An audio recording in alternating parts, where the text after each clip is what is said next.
यहां पर मैं आपको दिखाना चाहूंगा कि each new day is a new opportunity to improve yourself, take it and make the most of it.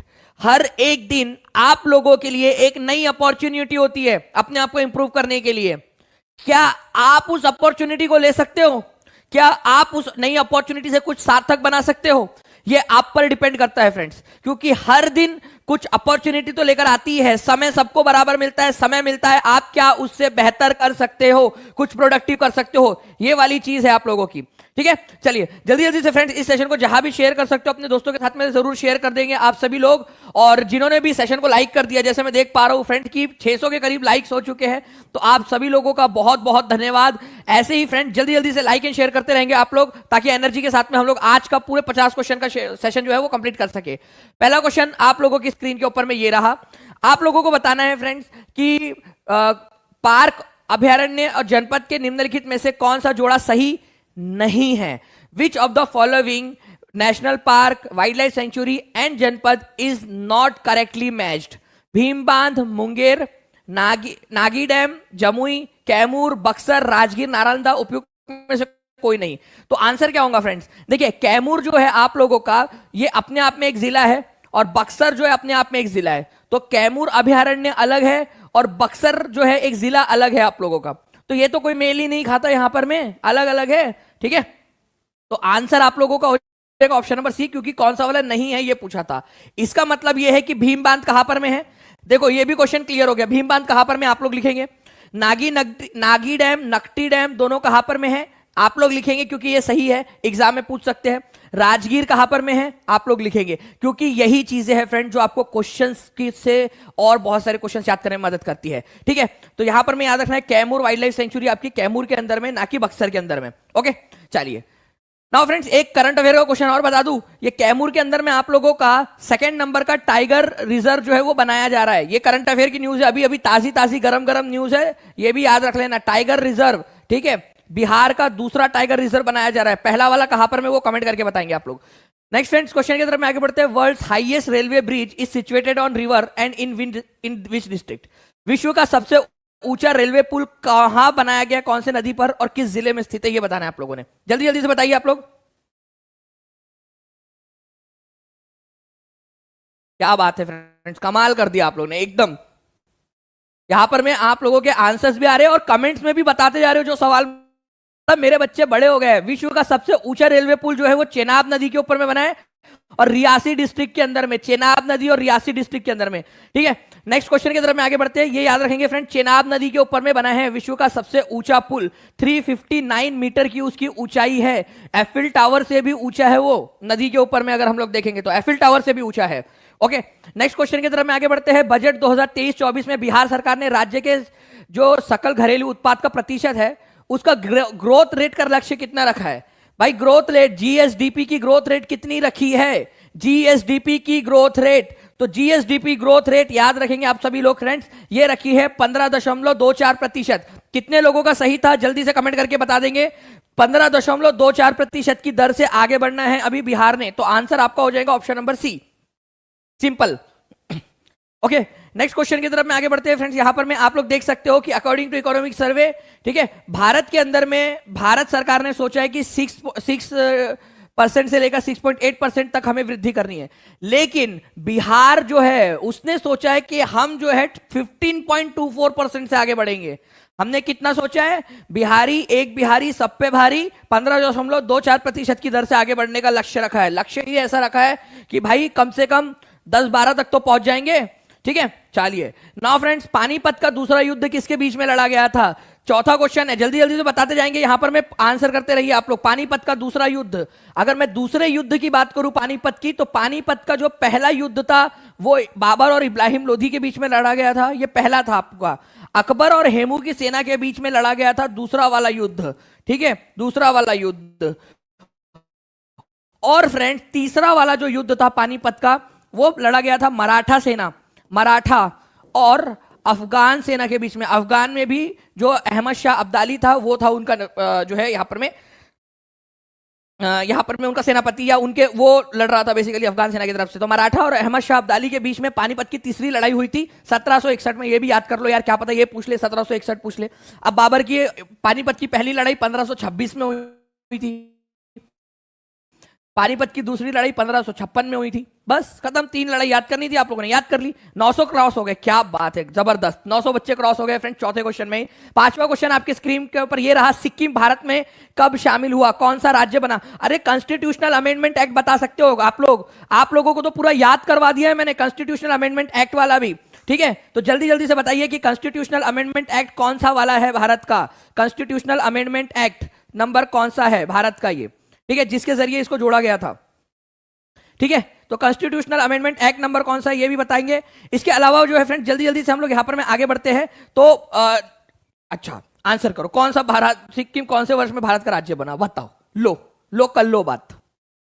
ठीक है, ऑप्शन में ही नहीं दिया, तो आंसर ऑप्शन नंबर ई होगा भाई। कितने लोग हैं जिन्होंने ई लगाया? भारत में 1975 में राज्य बना था ये, कॉन्स्टिट्यूशनल अमेंडमेंट नंबर 36 था। इंपॉर्टेंट, बीपीएससी में आया था ये क्वेश्चन आप लोगों का। ठीक है, तो जितने भी बच्चों ने कमेंट में आंसर दिया होगा उन लोगों का बिल्कुल सही हो गया है, और जिनका नहीं हुआ वो अब याद रखेंगे। मेरे साथ में लिखो वापस से, सिक्किम भारत का कब राज्य बना, कौन से वर्ष में? 1975 में। कौन सा संवैधानिक संशोधन किया गया था सिक्किम को लाने के लिए? आजा आजा भारत में शामिल हो जा।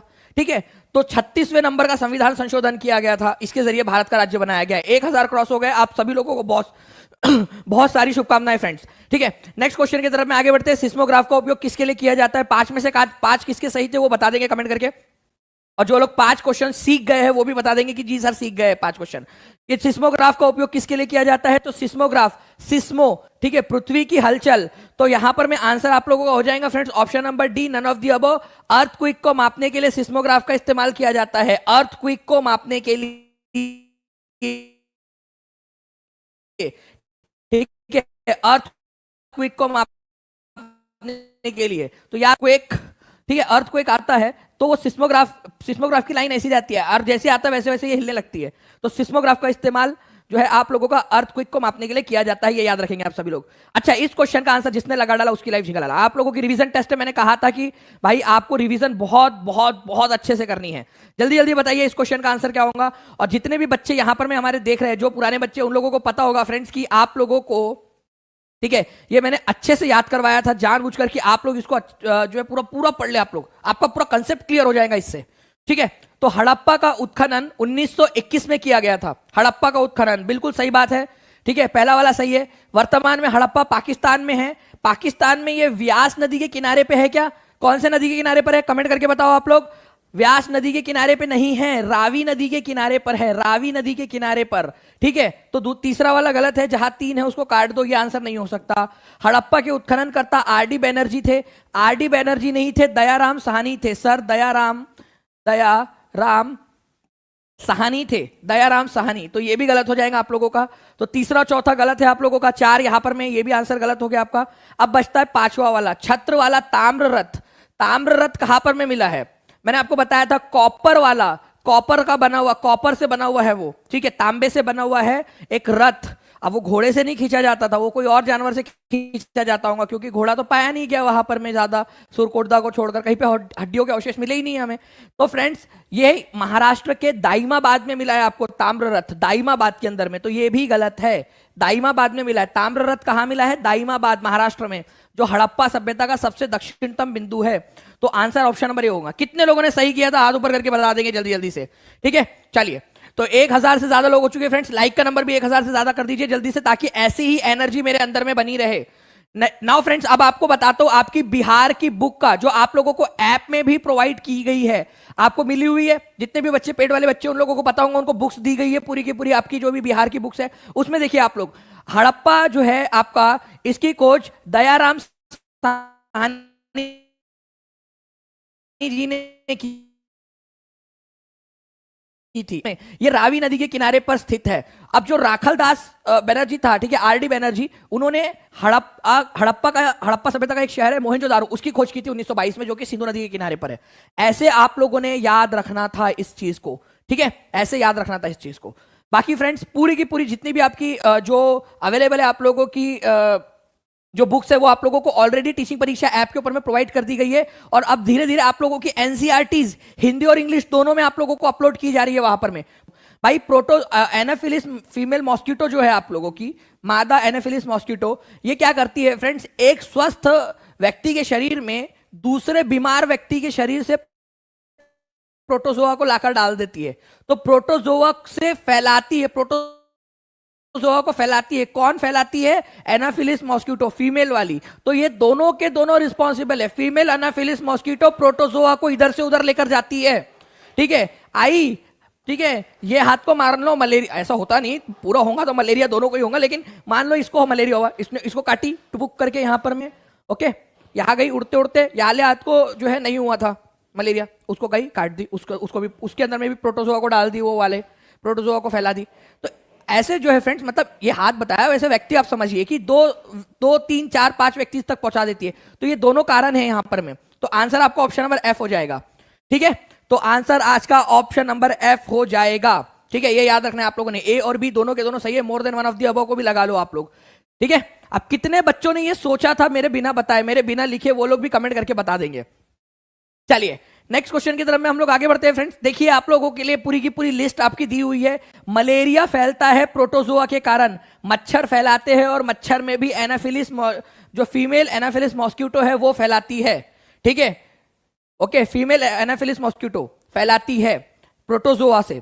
तो ऐसे आप लोगों ने सोचना है। अब मैं 2-3 क्वेश्चन आप लोगों से पूछूं क्या, अगर आपकी इजाजत हो तो 2-3 क्वेश्चन मैं आप लोगों से पूछना चाहूंगा जो इंपॉर्टेंट वाले हैं, ठीक है। पोलियो किससे होता है? पोलियो तो आप लोगों ने न्यूज में कई बार सुना होगा, या न्यूज में ये आता है पोलियो का वायरस, पोलियो का वायरस। तो पोलियो वायरस से होता है, ये याद रखना है आप लोगों ने। आपको याद रखना है टाइफॉइड किसके कारण होता है? तो जीवाणु, बैक्टीरिया के कारण होता है टाइफॉइड, ठीक है।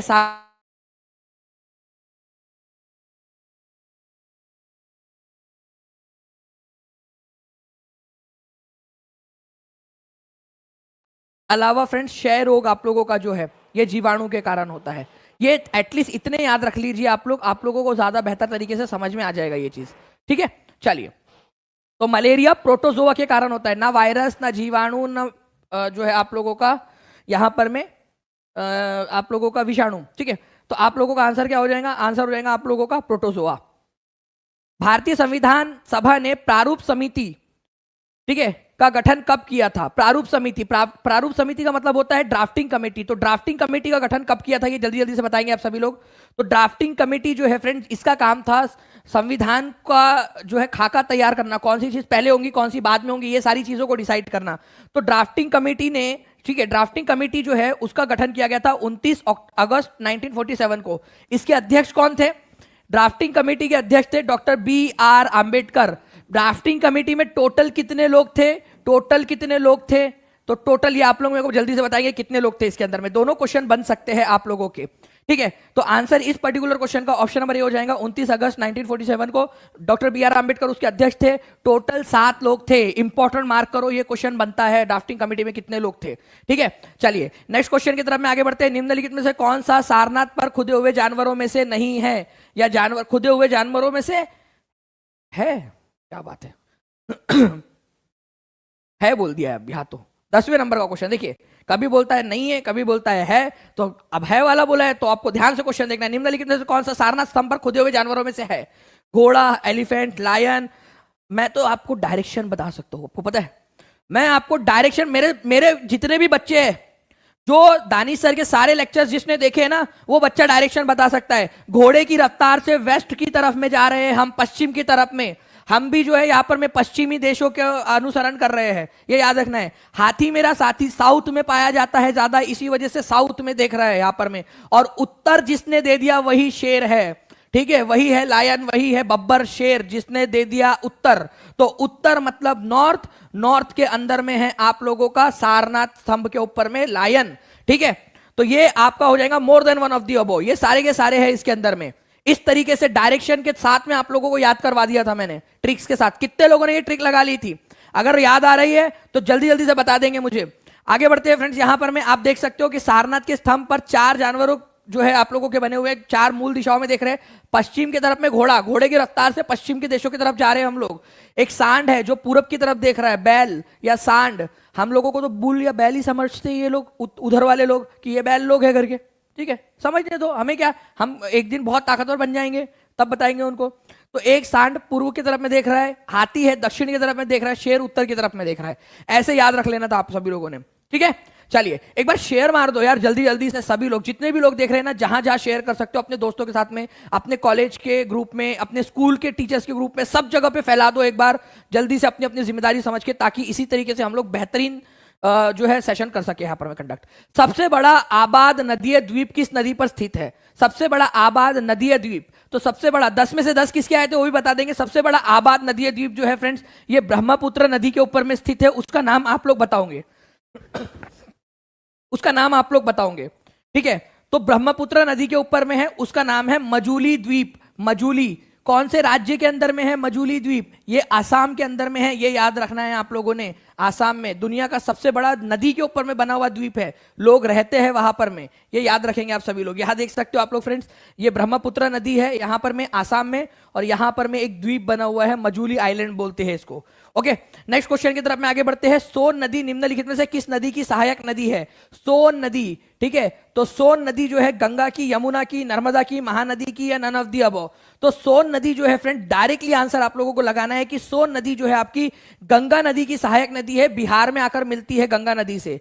आती कहां से है? जाती तो बिहार में है, आती कहां से है? तो आती है मध्य प्रदेश से। मध्य प्रदेश में अमरकंटक नाम की जगह है, अमरकंटक। ठीक है, अमरकंटक नाम की जगह है माइकल हिल्स में, वहां से निकलती है, फिर यूपी में जाती है, और यूपी से फिर बिहार में आकर गंगा नदी में मिल जाती है सोन नदी। तो गंगा नदी की सहायक नदी है। अच्छा, कौन से साइड से आकर मिलती है, लेफ्ट से या राइट से? स्टेटमेंट वाला क्वेश्चन आ जाए तो क्या करोगे, लेफ्ट से या राइट से? कहां से आकर मिलती है? राइट हैंड साइड से आकर मिलती है। पूरे 50 क्वेश्चन आप लोगों ने करने हैं फ्रेंड, बताना है कि आप लोगों का स्कोर कितना आया है। तो आप देख सकते हो ये अमरकंटक सोन नदी जो है यहां पर में राइट हैंड साइड से आकर मिलती है। नेक्स्ट क्वेश्चन, निम्नलिखित में से कौन सा एक ज्वालामुखी पर्वत है? एक ऐसा पर्वत है जो ज्वालामुखी से बना है। अरावली पर्वत, यूराल पर्वत, सातपुड़ा पर्वत, more than above, none of the above, ज्वालामुखी से बना हुआ पर्वत। तो कौन सा वाला इनमें से जो ज्वालामुखी पर्वत है ये बता देंगे आप सभी लोग।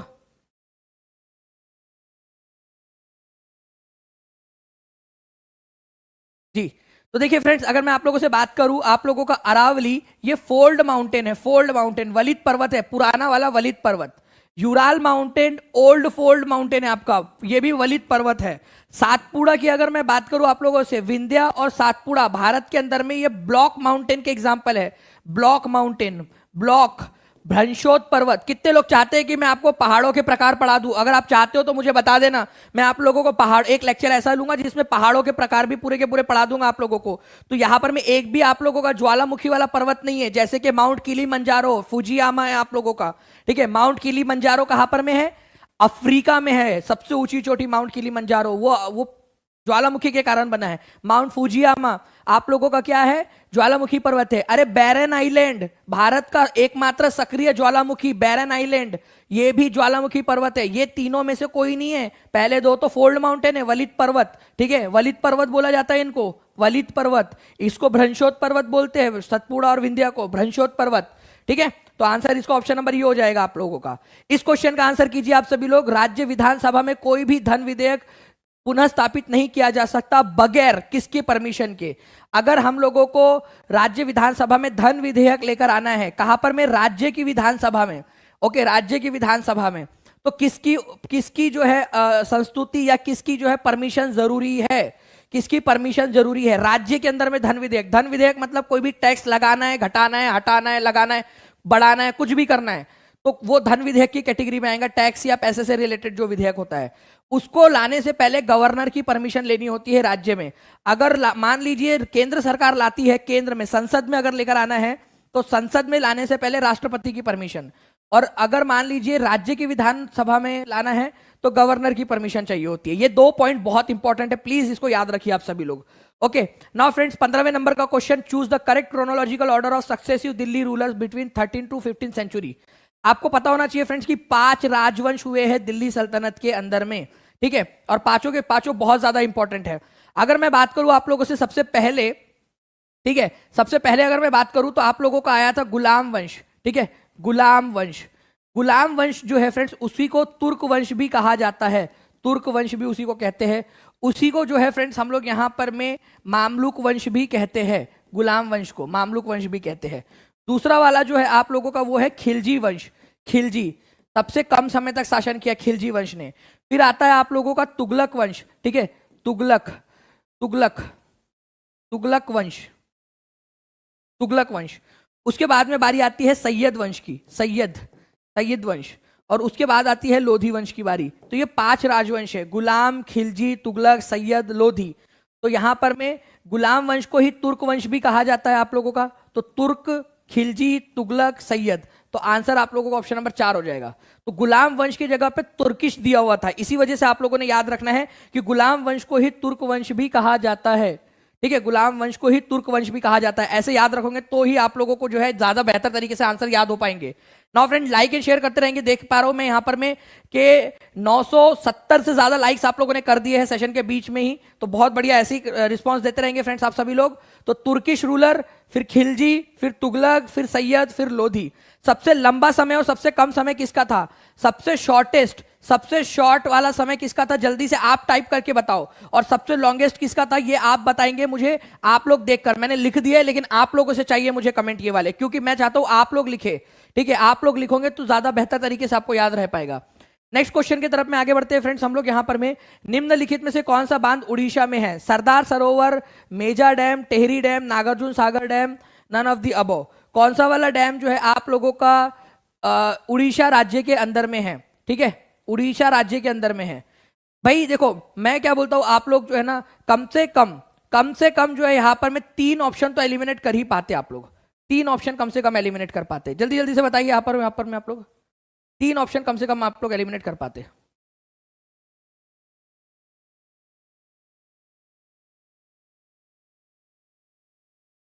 जी, तो देखिए फ्रेंड्स, सरदार सरोवर डैम जो है ये आपको पता होना चाहिए गुजरात में है, नर्मदा नदी पर। तो ये आंसर तो नहीं हो सकता उड़ीसा वाला, ठीक है। टेहरी डैम जो है आपको पता है कि भागीरथी नदी के ऊपर में है, उत्तराखंड में, याद करवाया हुआ है आप लोगों को, तो ये आंसर नहीं हो सकता। नागार्जुन सागर डैम, याद करो पिछले लेक्चर में बताया था, बार बार बता रहा हूं आप लोगों को, नागार्जुन सागर डैम केरल आपका कृष्णा नदी के ऊपर में है, आंध्र प्रदेश और तेलंगाना की बॉर्डर पर नागार्जुन सागर डैम। तो उड़ीसा में तो जा ही नहीं सकता वो, तेलंगाना और आंध्र प्रदेश की बॉर्डर पर है वो, ठीक है, कृष्णा नदी पर। तो ये भी आंसर नहीं हो सकता। अब मेजा बांध हो सकता है कई सारे लोगों के लिए नया हो। मैं आपको बता दूं फ्रेंड कि मेजा बांध जो है ये राजस्थान में है, राजस्थान में भीलवाड़ा डिस्ट्रिक्ट है, भीलवाड़ा, ठीक है, भीलवाड़ा डिस्ट्रिक्ट। वहां से एक नदी बहती है जिसका नाम है कोठारी नदी, कोठारी रिवर, ठीक है, कोठारी रिवर, राजस्थान में, उसके ऊपर में बना है मेजा डैम। तो ये भी आंसर नहीं हो सकता। आंसर इज ऑप्शन नंबर ई।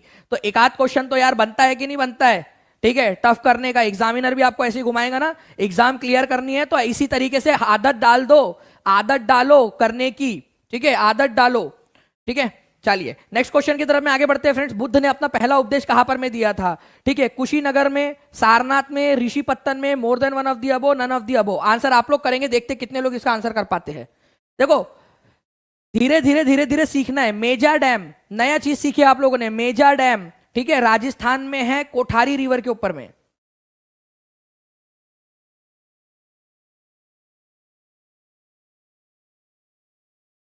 देखो मैं आपको बता दूं मैंने कैसे याद किया था मेजा डैम। कोठारी ज्वेलर्स भी होता है, कितने लोगों ने नाम सुना है कोठारी ज्वेलर्स का? ठीक है, बड़े ज्वेलर है, ज्वेलरी की दुकान है कोठारी ज्वेलर्स करके। तो कोठारी, भाई अगर कोठारी जो है ज्वेलर्स के पास जाएंगे तो मेजा ही मेजा आ जाता, आपको मजा ही मजा आ जाता है, मजा डैम। तो मजा से याद कर लिया था मेजा, कि भाई कोई स्त्री है कोठारी ज्वेलर्स में चली गई, हाँ इतने सारे पायल, इतने सारे घुंघरू, इतने सारे जो है देखो सोने की चैन, वाह 9 लखा हार, मैं तो इनसे कहूंगी कि यही दिला दो मुझे, ठीक है, ऐसा वाला। तो मेजा, मजा आ जाएंगे आपको कोठारी नदी के ऊपर में, और आप राज करोगे, ठीक है, राज करोगे आप राजस्थान के अंदर में। बुद्ध ने अपना पहला उपदेश कहाँ दिया था? सारनाथ में दिया था, और सारनाथ को ही ऋषि पत्तन के नाम से भी जाना जाता है। कितने लोगों का दिमाग की बत्ती जली थी सारनाथ को ही ऋषि पत्तन के नाम से जाना जाता है, सारनाथ को ही ऋषि पत्तन के नाम से जाना जाता है। फ्रेंड्स आंसर आप लोगों को हो जाएगा option number D, more than one of the above. इस तरीके से भी ये क्वेश्चन पूछा जा सकता है आप लोगों से। ओके, तो more than one of the above, Sarnath, Rishi Pattan, ये दोनों के दोनों जो है क्या है आप लोगों के एक ही जगह है जहां पर में गौतम बुद्ध ने अपना पहला उपदेश दिया था। ये जगह कहां पर में मिलेंगी आप लोगों को, ये जगह मिलेंगी आप लोगों को फ्रेंड्स, ठीक है। ये सारनाथ या ऋषि पत्तन यूपी के अंदर में मिलेंगी, वाराणसी के पास में। तो देखो एक चीज है, सारनाथ और ऋषिपत्तन एक ही जगह है, एक ही चीज है। सारनाथ और ऋषिपत्तन एक ही चीज है, ये याद रखना है आप लोगों ने, एक ही जगह है सारनाथ और ऋषिपत्तन। ओके, चलिए नेक्स्ट क्वेश्चन की तरफ में आगे बढ़ते हैं। ये समझ में आ गया ना आपको कि क्यों मोर than one of the above, Sarnath को ही ऋषिपत्तन बोलते और ऋषिपत्तन को ही सारनाथ बोलते। तो कभी अगर ऐसा आ जाए कि बुद्ध ने अपना पहला उपदेश कहा दिया, सारनाथ ऑप्शन में हो ही ना, ऋषिपत्तन हो, तो ऋषिपत्तन लगाना। इसी वजह से ये क्वेश्चन कराया है आप लोगों के लिए, करा रहा हूं फ्रेंड्स, कि आप लोग जो है ना, देखो कुछ लोग सोचेंगे सर ऐसा ट्रिकी ट्रिकी क्यों बनाया। अरे ट्रिकी ट्रिकी आपके लिए बनाया, आपका एग्जामिनर जाके ट्रिकी ट्रिकी क्वेश्चन पूछ रहा है, क्या करेंगे। तो ट्रिकी ट्रिकी की आदत होनी चाहिए आप लोगों को, ठीक है। चलिए नेक्स्ट क्वेश्चन जो है फ्रेंड्स, यहां पर मैं आगे बढ़ेंगे हम लोग। निम्नलिखित में से कौन सी नदी बिहार से होकर बहती है, सोन, कोसी, गंडक, ठीक है। तो सोन नदी जो है बिहार में आती है, गंगा में मिल जाती है। कोसी नदी आती है, गंगा में मिल जाती है। गंडक नदी आती है, गंगा में मिल जाती है। तो तीनों के तीनों नदियां बिहार में आकर गंगा से मिल जाती है। Answer more than one of the above होगा, तीनों के तीनों नदी आकर मिल जाती है, ये याद रखना है आप लोगों ने। ओके, सोन नदी, ठीक है, गंगा नदी की जो है राइट हैंड ट्रिब्यूटरी है। कोसी और गंडक ये दोनों के दोनों क्या है फ्रेंड्स, आप लोगों की लेफ्ट हैंड साइड की ट्रिब्यूटरी है, ये याद रखना है आप लोगों ने। एक से अधिक इसका आंसर हो जाएगा। तो सोन नदी, कोसी नदी, गंडक नदी, तीनों नदियां आती है, ये याद रखेंगे आप लोग। कोसी को तो बिहार का शोक भी कहा जाता है, गंगा में जाकर मिलती है। सोन नदी भी गंगा की सहायक नदी है। ऐसे ही आप पढ़ लेते तो more than one of the above answer हो जाता आप लोगों का, ठीक है। चलिए बुकुर द्वीप, ये याद कर लो, जिसने इसका आंसर कर डाला उसकी लाइफ झींगा लाला। बुकुर द्वीप, बताइए बुकुर द्वीप जो है किसके ऊपर में लोकेटेड है, बुकुर द्वीप। तो बुकुर द्वीप जो है फ्रेंड्स, क्या ये ब्रह्मपुत्रा पर है, गोदावरी पे है, नर्मदा पर है, तापी पर, या इनमें से किसी पे भी नहीं। क्वेश्चन जो है ना टफ बनाया है क्वेश्चन, ऐसा होना चाहिए क्वेश्चन, ताकि एग्जाम के अंदर में आप लोगों का ना दिमाग की बत्ती जले, आपको आदत हो जाए। और जो बच्चा ये पूरा लेक्चर देख लेगा ना, मैं बता रहा हूं आपको कि वो बच्चे का ना इंटेलिजेंस लेवल, उसकी सोचने समझने की क्षमता बहुत अच्छे से बढ़ जाएगी। जो लाइव देख रहे हैं उनका स्ट्रेस को हैंडल करने की क्षमता भी बढ़ जाएगी एग्जाम के अंदर में। इसी वजह से कॉन्ग्रेचुलेशन जितने भी बच्चे यहां पर में जुड़े हुए हैं और लेक्चर पूरा देख रहे हैं अच्छे से, उनको कॉन्ग्रेचुलेशन, आप लोग बहुत अच्छा डेवलप कर रहे हो। बुकुर द्वीप जो है फ्रेंड्स, ये सबसे बड़ा द्वीप है सिंधु नदी के ऊपर में, इंडस रिवर के ऊपर में, ठीक है। इंडस या सिंधु नदी जो है आप लोगों की, उसके ऊपर में बना हुआ सबसे बड़ा द्वीप है, पाकिस्तान में है ये। तो आंसर इसका ऑप्शन नंबर ई हो जाएगा, none of the above, Sindhu नदी के ऊपर में है। क्यों ऐसा क्वेश्चन डाला है हम लोगों ने, डाला इसलिए ताकि आपको डायरेक्ट याद हो। बुकुर द्वीप बोले आपके दिमाग में इंडस आना चाहिए, ऑप्शन वो कहीं पे भी देगा वो ऑप्शन आपको एग्जामिनर, ठीक है। लेकिन याद होगा तभी तो 100% कॉन्फिडेंस के साथ में लगा के आ पाओगे। अरे आओगे कि नहीं आओगे, यहां गलत होगा कोई बात नहीं, लेकिन एग्जाम में तो सही करके आओगे, ठीक है। तो बुकुर द्वीप सिंधु नदी इसके ऊपर में है आप लोगों का, ये याद रखना है आप लोगों ने। नेक्स्ट क्वेश्चन की तरफ में आगे बढ़ते हैं। द मदरलैंड नाम से समाचार पत्र किसने निकाला था, द मदरलैंड नाम से, जल्दी जल्दी से बताते जाएंगे आप सभी लोग। द मदरलैंड नाम से जो समाचार पत्र था वो किसके द्वारा निकाला गया था।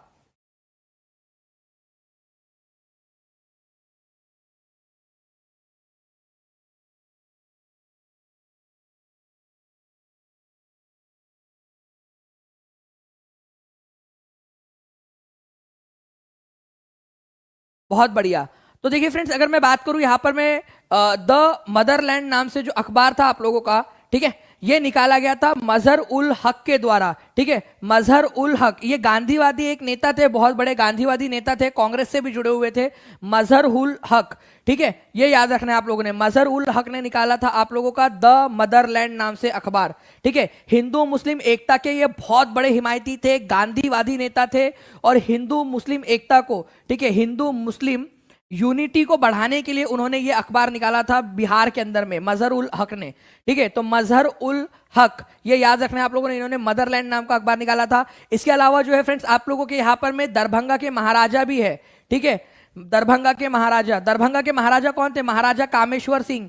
कहाँ के राजा थे, डायरेक्ट क्वेश्चन पूछेंगे, मेरे साथ साथ में दोहराओ। आजादी के समय दरभंगा के महाराजा कौन थे, आप लोग लिखेंगे, देखकर लिखो, चाहे आंसर मुझे नहीं पता, आप लोग लिखेंगे। लेकिन यहां पर में महाराजा कामेश्वर सिंह कहाँ के महाराजा थे, दरभंगा के थे, दरभंगा, ये याद रखना है आप लोगों ने, दरभंगा के महाराजा थे। क्वेश्चन बनेगा आप लोगों का, द इंडियन नेशन नाम से जो है इन्होंने क्या किया था, यहां पर अखबार निकाला था फ्रेंड्स, द इंडियन नेशन। लिख देता हूं यहां पर मैं एक अलग कलर से, मैं आपका the Indian nation, the Indian nation नाम से अखबार निकाला था महाराजा जी ने, ठीक है, द इंडियन नेशन नाम से अखबार। ये भी आप लोग याद रख सकते हो, इंपॉर्टेंट पॉइंट्स है फ्रेंड जो बता रहा हूं आप लोगों को, ये क्वेश्चन आएंगे एग्जाम के अंदर में, ठीक है। चलिए आगे बढ़ते हैं हम लोग यहां पर, मैं हमारे नेक्स्ट क्वेश्चन की तरफ में। 20 में से 20 किसके सही हुए हैं, 20 में से 15 किसके सही हुए, ये भी बता देंगे मुझे आप लोग, ठीक है। 20 में से 20 में से जो है 15 से 20 के बीच में, या कितने लोग ऐसे जो सर